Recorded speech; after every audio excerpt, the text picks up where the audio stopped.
creator and host of the Hustle Reset podcast, a fast rising platform that blends raw conversations, real life lessons, and motivational insights.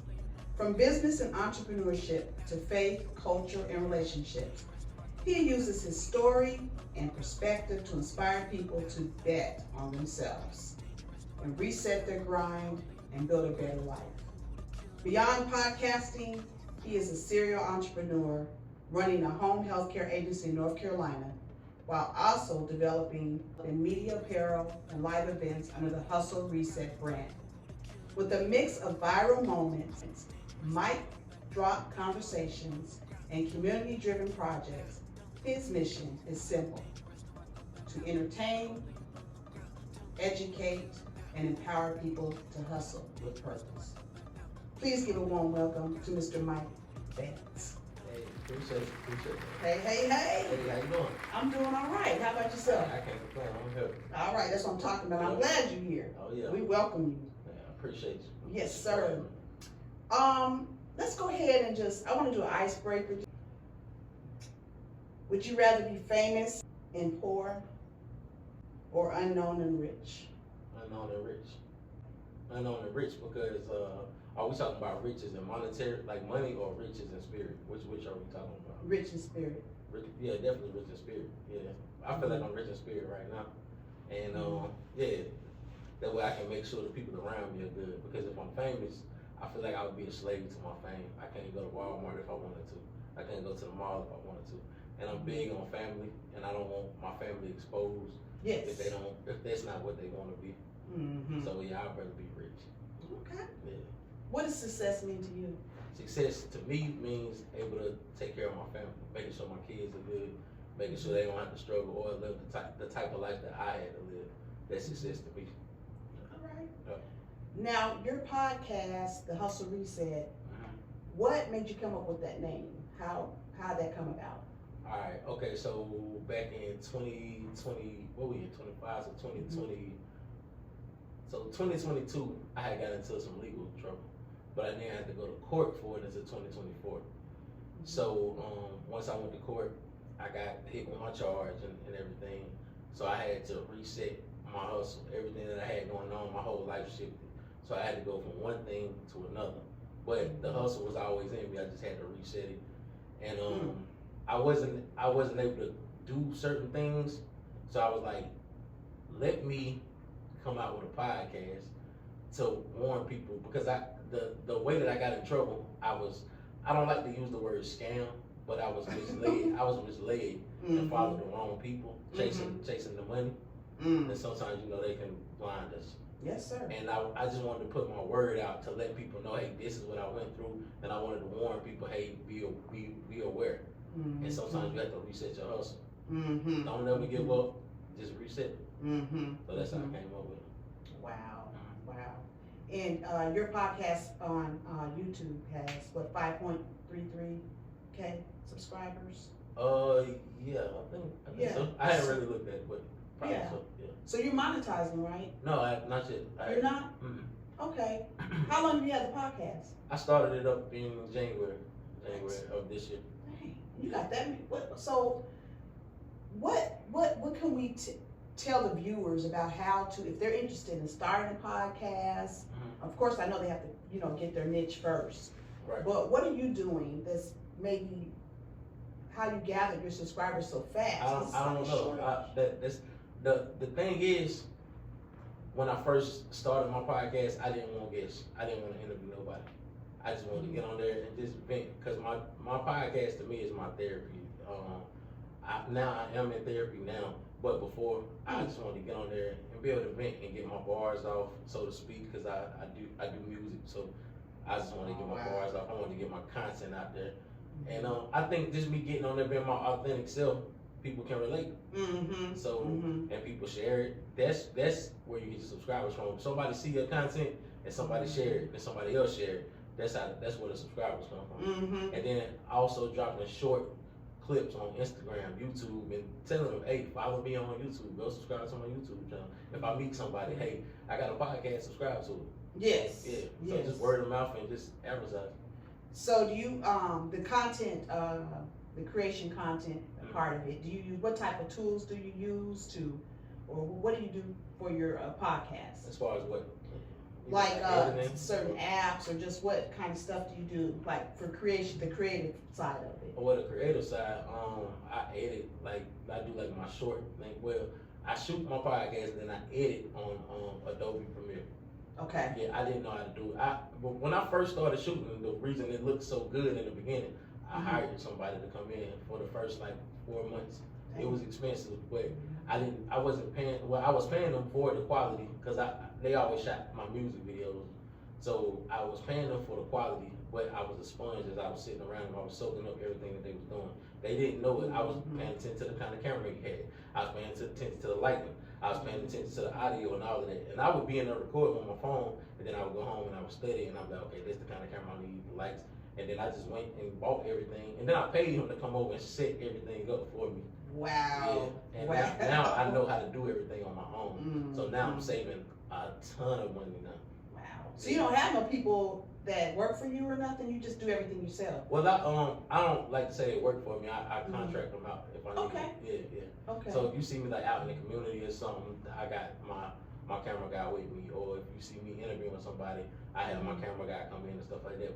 He edits like all of my big things, like if I'm out and about. But if I'm home, like sitting in if you see the black background with the hustle reset neon light, that's all me. I edit it, I shoot it, all of it. Yeah. Where'd you get the signage from? Cause you see, I'm kind of it's called missing some stuff. It's called neon, something neon. I can't remember. I'll pull it up when we get off camera. I had to check my email. Something neon. They based in China, and then they just shipped it to me. Okay. Yeah. Okay. Let's go back to you saying you were in therapy. Yeah. Tell me about that. Can you go into more detail about that, as far as like the reason for it and how's it helping you? Okay. All right. So most black men never think that we need therapy. I was one who never thought I needed therapy, but I went through a really bad breakup, and the breakup was caused by me. And aside from the breakup, the reason I went through the breakup was because I was going through an issue with my mother. And I had some issues that I never dealt with from my childhood, dealing with my mom. And with my situation, I'm on probation. I went to go see my probation officer, and she was asking me, was everything okay or whatever. And I just had a meltdown in my probation officer, and she was like, because I'm on federal probation, and she was like, I really think you need to speak with somebody. And she was like, since you're on federal probation, we will pay for you to go to therapy. Because of my meltdown that I had when I was in there. Yes. And I was like, you know what? I tried. Best thing I ever did. Really? Best thing I ever did. Yeah. How's it helping you? Like, oh man, I definitely, I was in a dark place, like real. People see me on the cameras and stuff, they go, oh, he got it all together. Nah. Right, you do. You look that way. Yeah, right? yeah. Perception is reality, but deep down, I've been messed up, like bad. And I get on the camera and I tell people like, hey, bro, I was going through a dark time, but they don't know when I was going through the dark time, but I was going through it as I was telling them that I was going through a dark time. But that therapy allowed me to release things that I had going on. I had to write a letter to my 12-year-old self. Oh wow, yeah, that's like, deep. Yeah. So I encourage anybody, if y'all going through anything, man, go to therapy, man. Go to God and then go to therapy. Yeah. I ran across a person one time in my past, and they said, yeah, write a letter to yourself, and then bury it. I was like, what? Okay. Yeah, I wrote a letter that they told me write the letter, and I burned it. Because when you burn it, you let it go. Oh, excuse me. You let it go into the atmosphere. You release it. So you write it and burn it. Don't bury it. I didn't think about that. Yeah, when you die, you're not supposed to be buried. You're supposed to be burned. So everything is just go back into the atmosphere. Right. Yeah. From where we ashes. Yeah, when you bury something, trapping it. Yeah, you gotta burn it and let it go. That's deep. Yeah. Wow. That's cool. Then you said you had some musical background. Yeah, for sure. See, I didn't know about that. Yeah, I don't do it no more, but yeah. Really? What were you doing? I was rapping. Oh, okay. Yeah. Why you don't do it anymore? Because the message that I was putting out of my music, I shouldn't have been doing it. Like, because of the headspace you were in at that time? time? it was just on some stuff. I was just putting negative energy out into the atmosphere that didn't need to be out there. And the older that I got, I kind of just, I realized, hey, I don't need to be misleading my people. And I was trying to write good music, but I just can't do it. I can't do it. Did you do all the music yourself as well? Oh yeah. Okay. Mm-hmm. Wow. So why you don't consider like writing for somebody else? I have written for a few people. Yeah, Mm-hmm. I write R&B music and stuff like that. But my passion not that no more. My passion is podcasting right now. You digging it, ain't you? Yeah, I love it. What's the part about podcasting that you like? What's the best part about it? I'm really able to just speak my mind, and I don't read the comments. Sometimes, no, I'm not gonna lie. Sometimes I do. Sometimes I do because they be coming in by the dozens. Not on YouTube, but Instagram. Like my phone is going off right now. I heard that. Yeah. These These is all comments. like I had a clip that went viral. I got like 2 million views from a viral clip, and this was like 2 months ago. They're still commenting on it, so I can't read all of them. But I just like the fact that I can say something and somebody really interacting with it. Right. Yeah, I'm reaching more people with this than I ever did with my music. Is that the clip, the shorts that you're doing? My short clip. Yeah. Those are good. How many of those you drop a day or through the week? I try to drop 3 a day. I try to. Wow. Yeah, I try my best to drop 3 a day.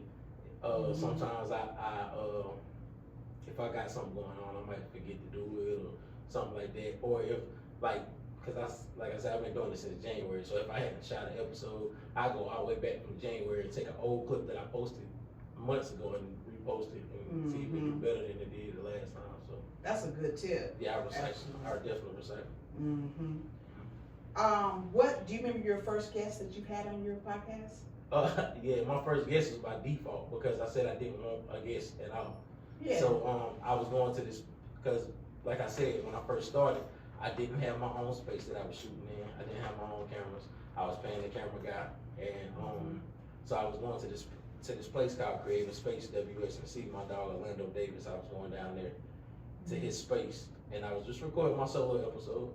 And in the middle of me recording my episode, I had a brain fart and forgot everything that I was supposed to talk about. And I was like, all right, yeah, it's over with. My camera guy was like, bro, you only been recording for 15 minutes. Yeah. Like, you done paid me and all of this. I was like, well, I don't know what I'm gonna talk about.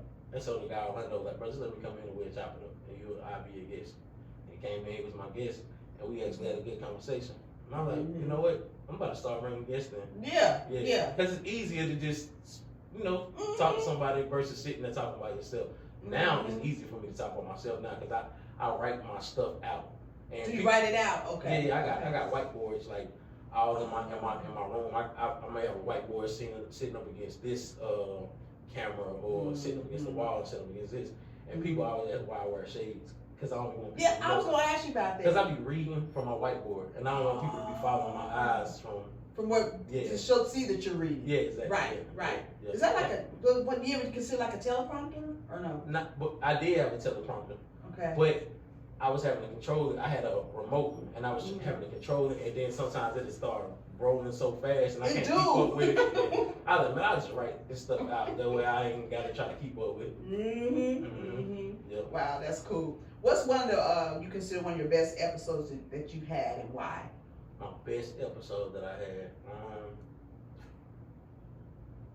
That's a good question. That's a really good question.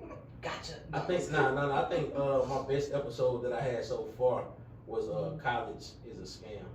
That's by myself. I didn't have a guest or nothing. But yeah. How long was that? What was the minutes on it? Was it a short or was it a 30 regular? minutes. It was 30 minutes. Yeah. Wow. Yeah, 30 minutes. Yeah, and I was just breaking down like going to school. Like it's cool to go to college, if you want to network. If you want to be like a lawyer or a doctor or a nurse, something that's meaningful, then go to college. Other than that, if you do go, network, because there's a lot of people there that's trying to get it like you trying to get it. But I have my own business. I did not go to school for it. Like, you didn't go to school for that? No, I didn't have to go to school for that. What? Yeah, nah. Like it's most of the rich people, the wealthy people, they don't go to college. They hire people that went to college. Yeah, so yeah, that's smart. Yeah, that was my most impactful episode that I did. Wow. So did you do research on that, or you just? But on the college. Yeah. Like it. Just like because I said in my episode, the mother of my oldest son, she went to college, graduated summa cum laude, and in accounting. Okay. She's a flight attendant. She didn't go to school for that. Yeah. My homeboy, he went to school for marine biology. Graduated. He worked at T-Mobile selling iPhones. He's not swimming with the sharks. He's selling iPhones.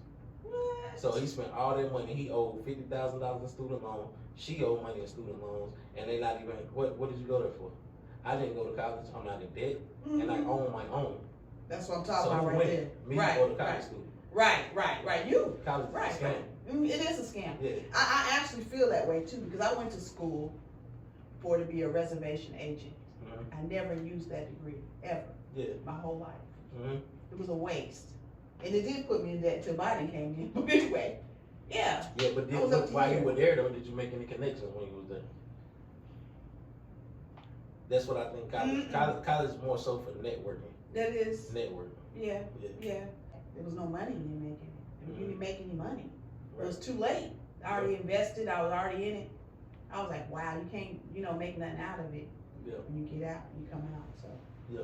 That's crazy. Yeah, and then you be in so much debt, and the money that you do make in your field, if you do go into it, you gotta pay it back. You gotta pay them back. And Sally Mae don't play. She want that. She's going to your way. Sally Mae be happy. Yeah, she need that up out. She need that. She showed. Yeah. I don't even know who Sally Mae is, but yeah, they gonna get their money back.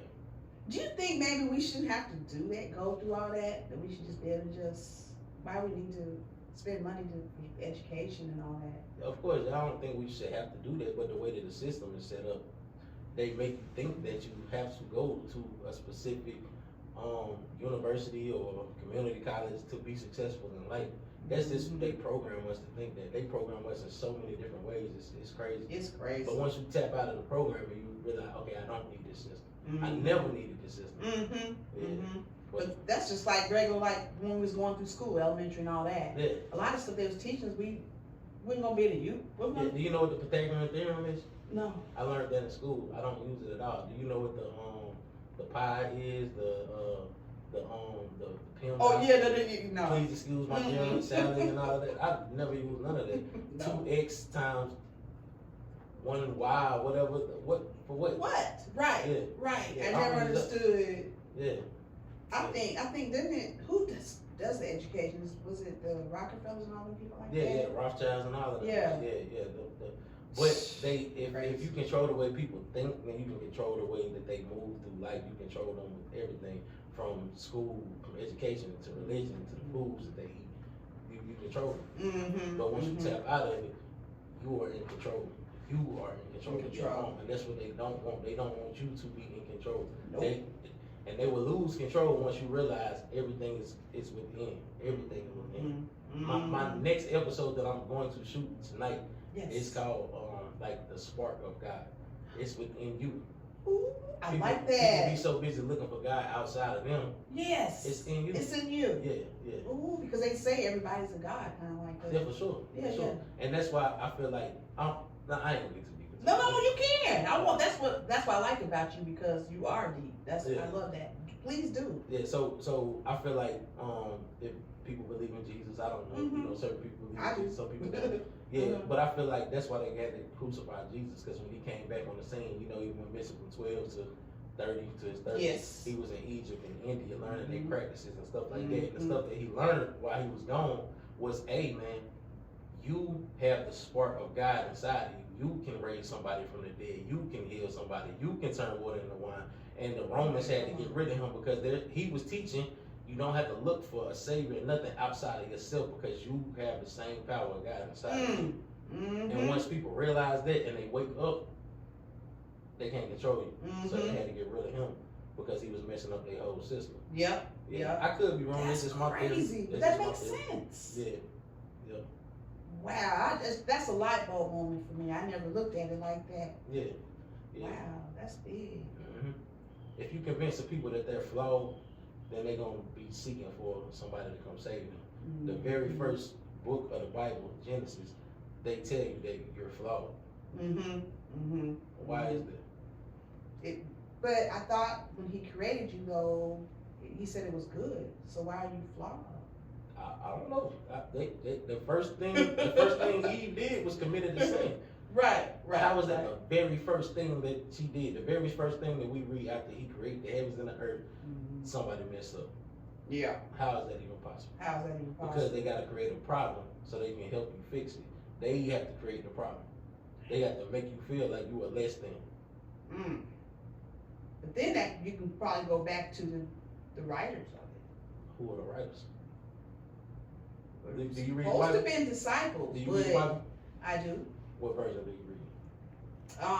The new. Well, I do the New Testament. Who wrote it? Like what version? What version? Oh, I do King James or yeah. Who was that?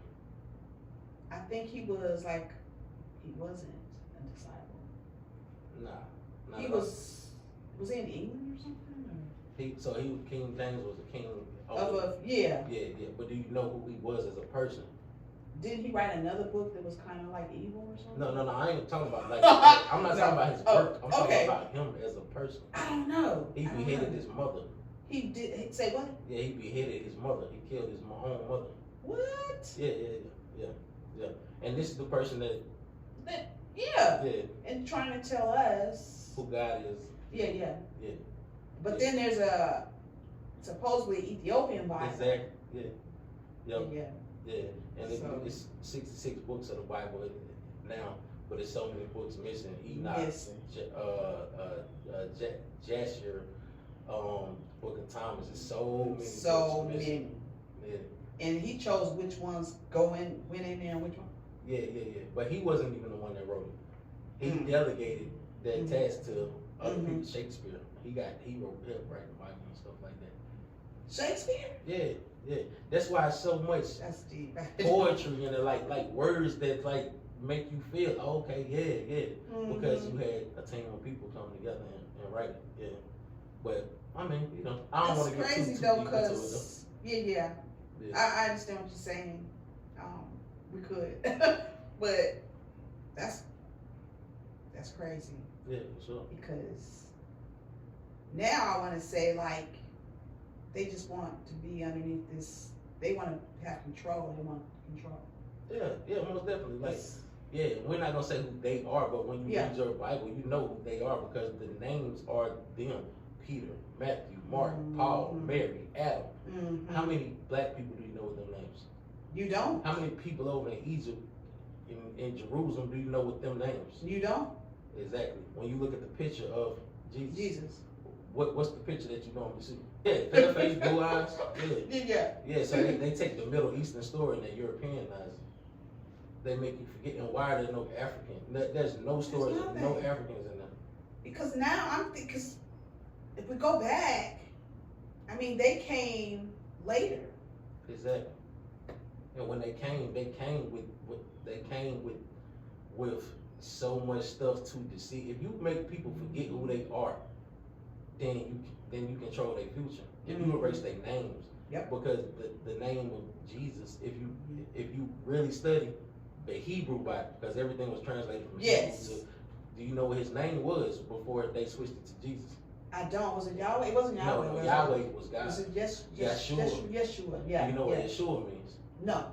Yeshua means Yahweh Savior, the Savior of Yahweh, or something like that. But, yeah, so that was the name because the letter J, as we all know, is the newest letter in the So when you switch somebody's name and that name has a meaning, and you switch it to what you want it to be, you strip away You ever seen what's that movie? The slave movie. Roots. Yeah. You see how they did it right in front of our face and they showed you. Yeah. When they whipped Kunta Kinte and they made him change his name. Yep. Why do you think they made him change his name? From Kunta Kinte to Toby. Because I think his name came with who he was. Exactly. It tied him to his What's the name of the movie? Roots. It tied him to his roots. Yes. So if you change somebody's name, you change everything. Even with the Native Americans, you might have somebody named Crazy Horse or Sitting Bull or something like that. But then they come and they change his name to John. How? When his name was Sitting Bull, what do you think that meant? Right. Crazy Horse. But if you change somebody's name, you change the whole dynamic of them. And my thing is, if you change these people's names in the Bible, because Mary's name in the Bible, in the Hebrew Bible, her name was Miriam. Yes. So if you change their names, what else did you change in them? Dang. What else did you That's switch? scary thought now because. But we take this Bible as gold. Because I don't know who handed you your first Bible. I know who handed me my first Bible. But if she would have handed me a Quran, or if she would have handed me the Torah, or anything else, that would have been what I ran with. It get deep, man. Because it really is who we are. Exactly. Yeah. Yep. That's crazy. Dang. And then they tell you don't even think about the Old Testament really so much. Why was that? Yeah. Yeah, because in your Bible it said God never changes; He stays the same. So why don't we go by the Old Testament? But they tell us because once Jesus came on the scene, everything that happened in the Old Testament is void because people would get stoned to death if they sinned. But Jesus came as the Savior to forgive us for sin, so we don't have to die for sin at all anymore because Jesus came. But the Old Testament is still relevant though. So you think people will go to hell though? I don't know what it said. It says. And supposedly isn't, I guess, the Nephilim or the angels or whatever down there now? Or they're in a chained up? Or? I'm just saying like so what do they describe hell is? A fire where the devil is at, right? I guess. The devil can't be in hell. He already here because he said he came back to God and he said he was roaming around. Right. Seeking who he could devour and all that stuff, right? Who did he devour? In your whole Bible, who did he devour? It was, what's the guy who had all that stuff happening to him? Job. Why was he able to do that though? Because God allowed him to. Exactly. So it was a test, wasn't it? Some type of test. It was a test. Why did he test him though? To see if no matter what he goes through, that he would still be faithful to him? faithful. Yeah.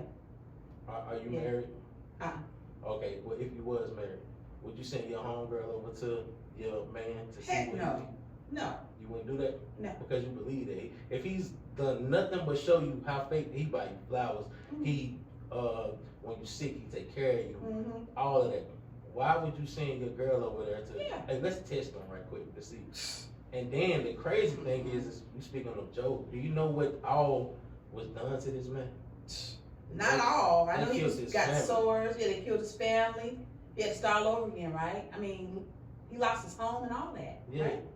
yeah. That's what crazy. was the purpose of that? And I've done nothing but be loyal to you this whole time. This whole time. And you took my family away from me. You took my cattle away from me. You made me sick, almost on my deathbed, just to make a bet with. It's crazy because I think I read in where it said he's a jealous God. I think it's taken out of context. I think. But why would he? I mean, but that Job was serving him. There wasn't even no reason for him the to whole do that. time.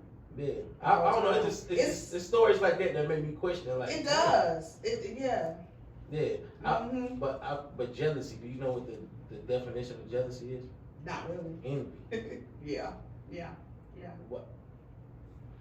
Would you want to be around me if you knew that I was an envious person? If you knew that I was jealous? If I was jealous of him, you would feel some type of. I feel uncomfortable. Yeah, I would. Yeah. I just feel like they put man-made characteristics on a supreme being that's neither male or female. But they put man-made characteristics on this one person, on this being that's. But you have to do that if you want to control people, though. If you want to keep people in fear. But I feel like it's needed though, because if not, it would be chaos. Right. So you have to have some type of place. Yeah. But now, is it right the way they do it? No, I don't think so. They just use that as a way to do that. I don't know why. Yeah. You shouldn't add or take away. That's the thing. And people do it all the time.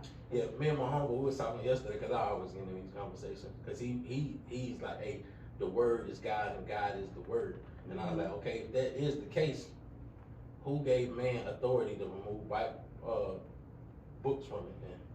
If it's the word. Who gave them the authority to remove it? Well. We'll never know. Whoa, well. Okay. How much of your success do you attribute to luck and how much to hard work and skill? It's all hard work and skill. It's all hard work and skill. Luck. I believe in luck. I believe in being in the right place at the right time. But I like to think everything comes from hard work and skill. Everything. Because you can get lucky, and you can get lucky and win $10,000. Yeah. You can blow it too. But what you gonna do when you get there? Are you gonna hustle to flip that 10,000? So yeah, I probably had a few strokes of luck in my life, but I capitalized off the luck. Are you gonna capitalize off the luck, or are you just gonna run through it? Run through it. Yeah. Like one of the episodes the one you sent me, the tips. Those are some good tips. Yeah.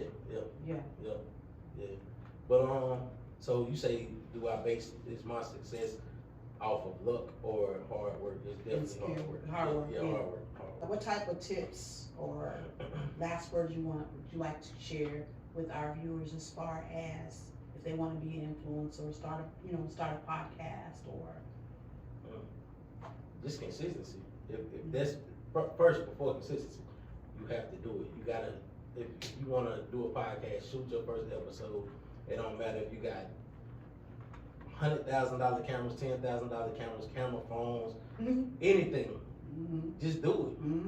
Just do it. And once you do it, stay consistent when you do it. Stay putting out stuff every single day. That way the algorithm get to know who you are. Because if you put out something this week, you wait 3 weeks later, the algorithm can't get familiar with you and it's not gonna push your content out there. You gotta get on I get on the algorithm nervous. I post. Some of them do good, some of them do bad. If it do bad, I take it down and I repost it again. I got this thing on Instagram, it's called Real Trends, REEL. Trends. It'll let you know what time to post. It'll let you know what music you put in the background. That's a trending sound. Yes. And those sound, and then it'll even tell you what SEO titles, search engine optimization titles to words to put in. So it can pop out. Exactly. So I use that, and I just try to follow that. Sometimes it hits, sometimes it don't. And make sure you put out good quality content too. Yeah. That's another thing. And what I learned too, people love controversy. Yeah. They love. They do. Yeah, I put out good stuff. My dad told me, like, bro, nobody want to have that good shit you talking about. He's like, bro, you better say something that they can argue about. Yes. Because people love to argue. They love to debate. They want to get their point out. But if you saying a whole bunch of good stuff, don't nobody want to hear that. About that all the time. You go to church and hear that. Right. Nah, exactly. what are you going to say that's going to cause some controversy? That's why Charleston White is as big as he is. Yes. Because he's a controversial person. Charlie, what was his name? White the one who just got killed. What is Charlie Kirk. Yeah, That's why he caused controversy. Yeah. So I feel like cause the controversy, but really have your message deep down and sprinkle it in between the controversy that you're talking about. Because if you want to reach a mass group of people, you have to create some type of hysteria. I think that's the word. Yeah. Because that's what people are looking for. They want that. They want the meat. Yeah, for sure. Because it's like, I have people come on the podcast and stuff, and I be wanting for them to lose, to give me something, give me, and I don't know how to bring it out of them. I'm trying, but they always want to give the good part. Yeah. But it's not always good. It's just not. The struggle's real. Yeah, the struggle. That's what I told you. Man, I'm in therapy now because I've been messed up. It look good, but now I've been messed up. Like, I try. My therapist told me because she watched my stuff. She told me, she like, man, you better start being real and telling them, like, because that's what's gonna sell. Being your real, authentic self, that's what's gonna sell. And I'm like, I bet. Yes. Which I was already doing it, but she just confirmed it though. Yeah, she put a stamp on it. Yeah, so if you want to do this content stuff, be your authentic self. Don't try to be nothing or nobody that you're not. Be yourself. Good advice. Yeah, for sure. Coming from Mike Bandz. You really want to get your content out, you have to collaborate with other people. That's why I came on your show when you asked me, when you reached out, and will you do? Yeah, of course I do. And I want to get you on mine. Are you open to it? I am so open. I'm there. All right, so I'm going to have on the hustle. Bet. Yeah. Cool. All right, y'all check us out. All right. Where can they find you if they want to contact you? Everything is the Hustle Reset Podcast.